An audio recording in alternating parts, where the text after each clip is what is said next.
So what did he say? Well, this has been a long-awaited appearance. J.Y. Lee has been in detention since February. He finally took the stand, and he denied that these gifts that Samsung made to the friend of President Park had anything to do with this merger and contention. Samsung does say that they gave a variety of gifts to this friend to promote equestrian sports in the country, including a horse that was worth about $800,000.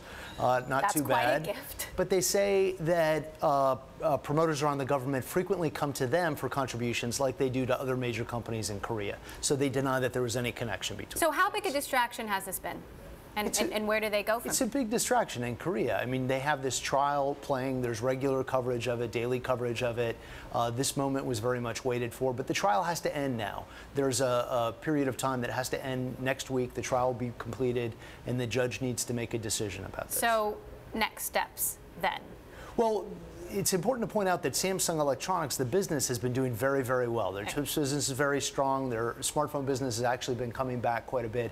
But what remains to be seen is what's going to happen to J.Y. Lee. Exactly. This is the heir apparent. I mean, what is the likelihood he will still ascend in the way that's been expected? Well, there's little question that over some period of time he will ascend into this role. The question is whether he's going to be able to do it in the short term, if he's not convicted here, or whether it's going to take a bit more time. A bit more time means years?